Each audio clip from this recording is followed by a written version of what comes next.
Hi everybody, welcome to my channel. Do make sure that you are subscribed to Reality Buzz TV. This is where we talk about all things reality TV shows and all things reality TV show stars. I hope you guys are having a wonderful 2025. We are back here doing the reviews as usual, you guys. And we are so behind, but listen, we are going to catch up. Now, Pastor wants a wife. I knew it. Okay, I knew it that this pastor was not looking for a wife. There is another reason that this pastor came on this show, and it was not to find a wife, because there was no way that this man had left that beautiful baby mama, that very humble baby mama that is liked by his mama, okay, to go look for another wife. Because do you know how hard it is to get your mama to like your baby mama? Do you know how hard that is? Okay, I knew this pastor was not there to look for a wife. I think it's possible that he wanted some TV exposure, okay, or he never really wanted to do the show, but whatever, the producers thought he was a good candidate, so they convinced him to do the show. But this guy was not there to look for a wife. Okay, and I think that these women at some point they did figure out this one is not gonna choose nobody. Okay, so I feel like pastor wants a wife. Producers need to do a better, job at allocating whoever it is that is responsible for casting for the show. They need to do a better job, okay? Because this was nonsense. You can't be telling me that I am going to watch a 13 episode show called Pastor Wants a Wife, but at the end of the 13th episode, nobody's going to be having a wife. Nobody's engaged. Nobody's getting married. Nobody's getting married in the future. Nobody. Okay, nobody has a wife, but the show is called Pastor Wants a Wife. That is nonsense, okay? That is nonsense. It's like watching a perfect wedding, but the wedding never happens. Okay, like they need to stop. Okay, whoever is casting for the show needs to do a better job.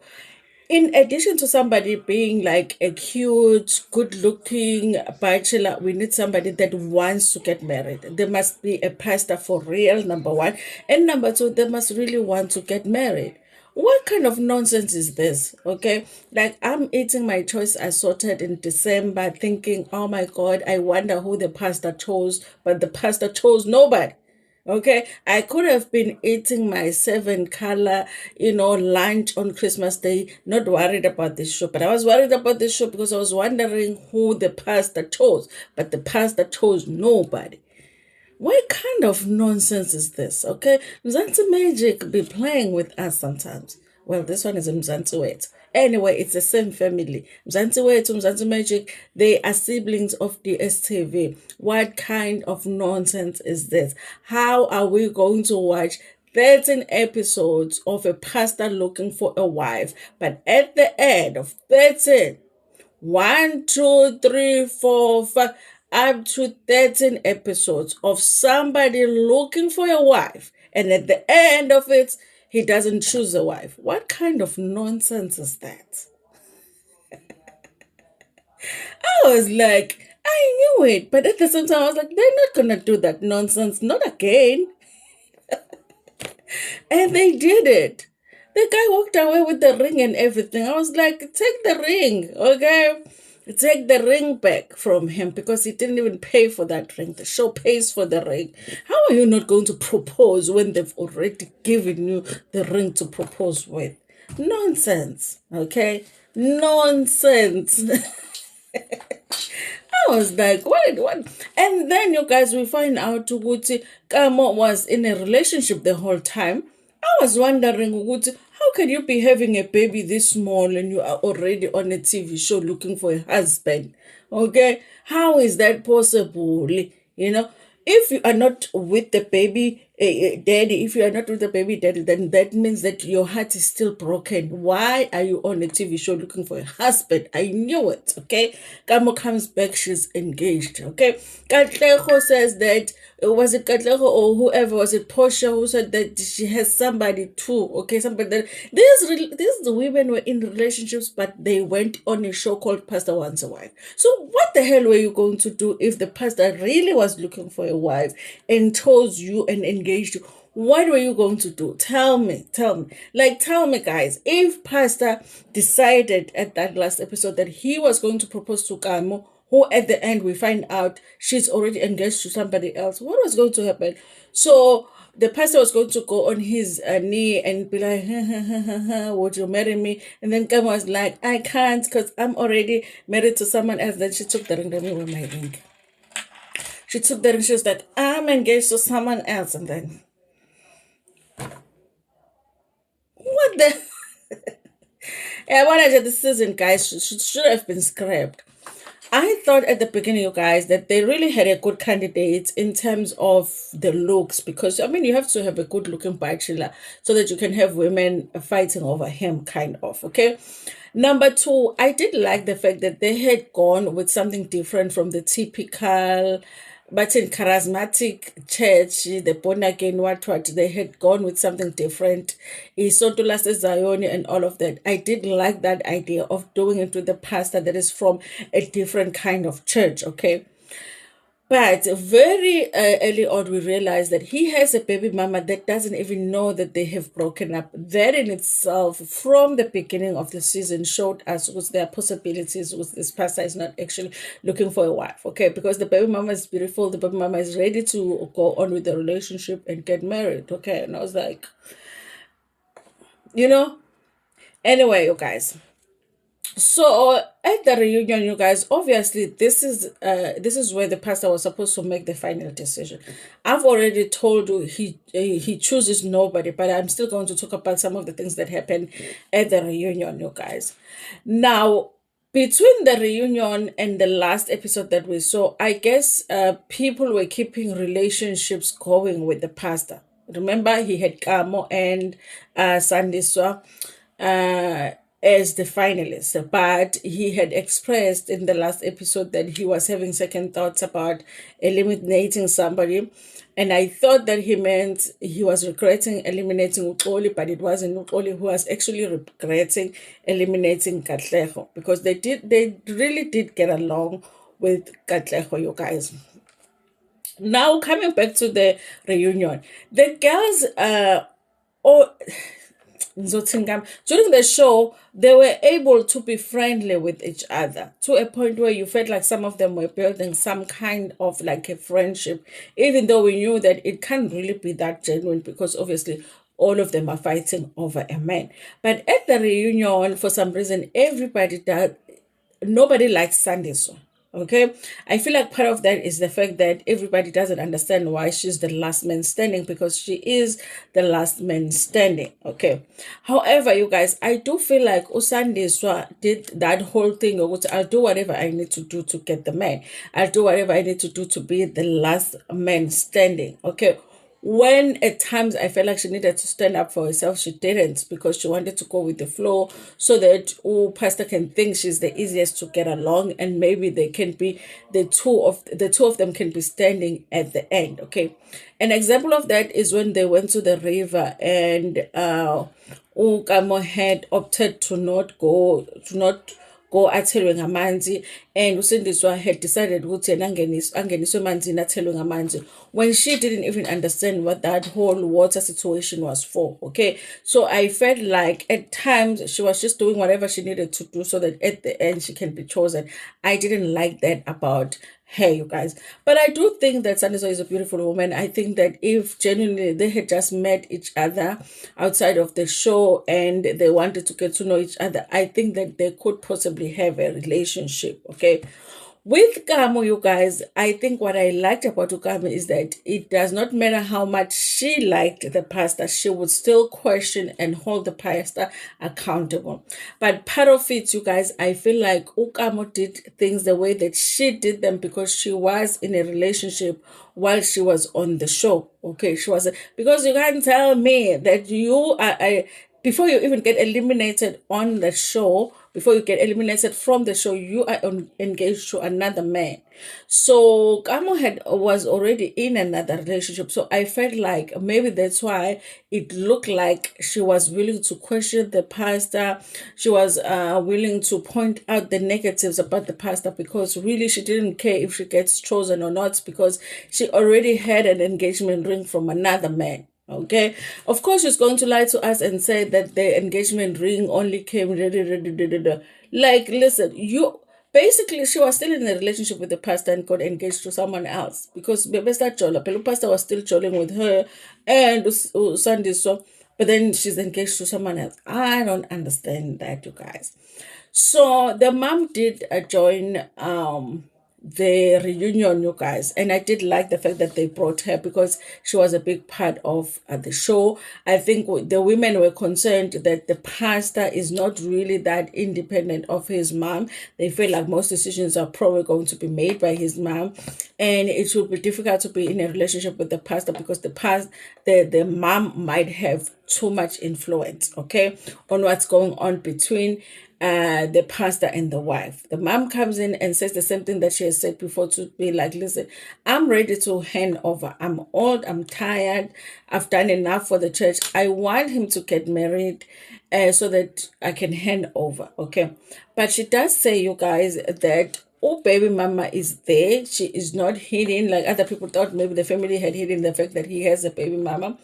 And you guys, I think this time the mom was clearer about the fact that she would have preferred for the pastor to marry the baby mama. Okay, I liked the honesty from mom to say, which, yeah, of course, I would have loved for him to marry the mother of his two kids. But if it's not going to happen, then I was just saying he needs to do a clear break up with the baby mama, so that whoever he decides to move on with, they move on from a clean slate. Okay, I loved a mama being honest about that, you guys. So let's talk about a few things that they touch on when it comes to the part one of the reunion. Okay, so they do talk about the celibacy situation, because Katlego was like, listen, I am staying away from eating any strawberries until, I don't know. Did she say until marriage? I'm assuming, because she is a born again, you guys. Other people didn't believe her. One of those people was Ukamo. Ukamo did not believe that Ukatleho really is not having the strawberry. Okay. Now, Uxoli and Okamo have always been in competition. And we found out at the reunion that when the show started, Uxoli had come to Kamo. In fact, at the beginning of the show, I thought they looked at like I had a hard time, seeing who is who between Uxoli and Kamo. So Uxoli had come to Kamo and say, girl, can you see to me and you are the ones that have a better chance of being the two standing at the end, because everybody here, oh, Koko Bonke Lababala. Oh, Koko Bonke Lababala, me and you are the ones that are, And then she ended up getting eliminated. Okay, now, you guys, Kamo doesn't believe that Ukatleho is celibate. She's like, listen, you guys, you must be giving it up somehow. Now, Uxoli is like, listen, just because, there's a word that she used, just because we're not, we are jigijela. Guys, I didn't even know that you can refer to that as jigijela. You know, we are jigijela. Like, it's unjigijelable. Jigijela is to throw it. They are saying ukuthi ukamo uyayijikijela. I'm like, guys, even if you were overusing it, it's impossible to jikijela it.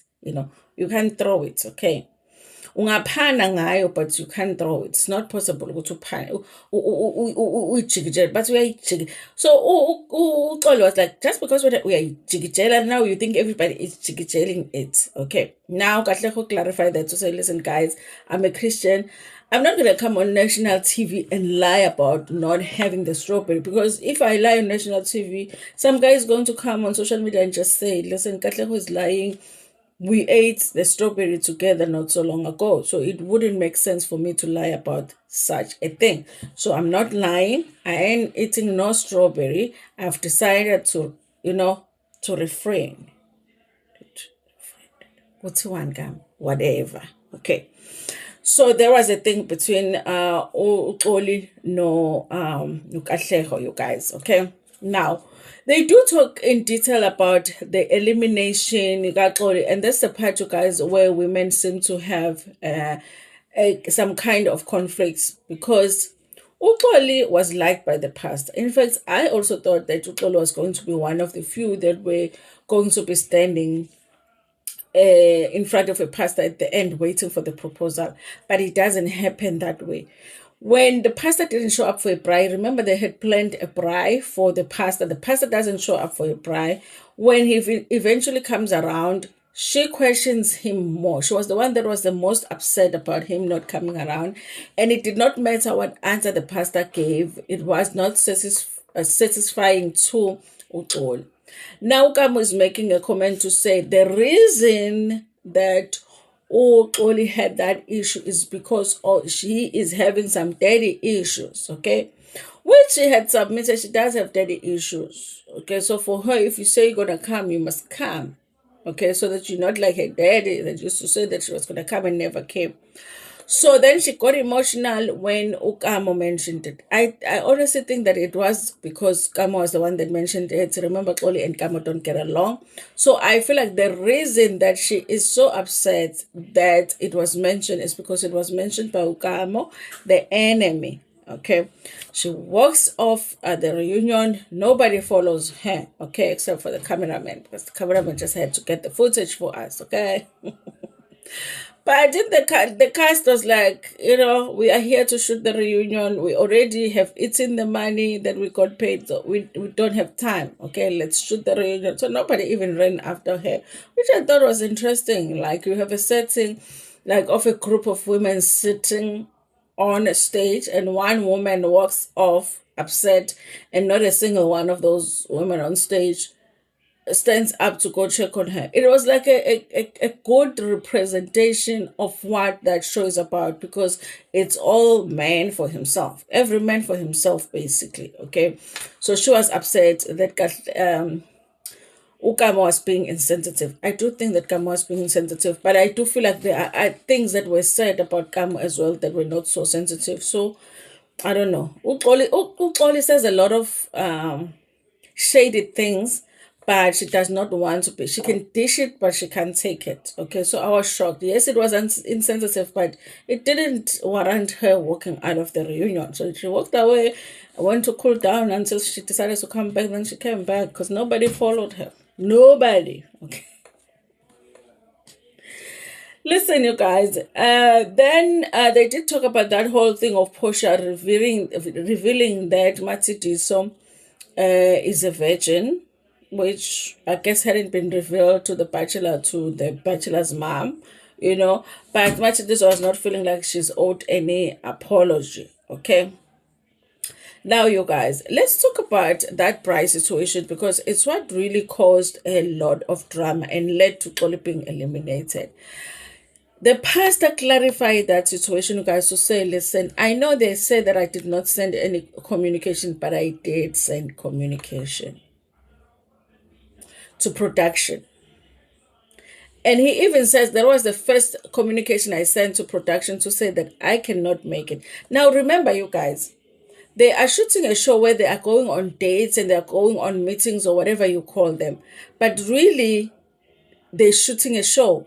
So if they are going on a date, really what they are doing is shoot a scene. So if you're not going to show up for a scene, you are going to let the boss know that you're not going to show up for work, which is what he did.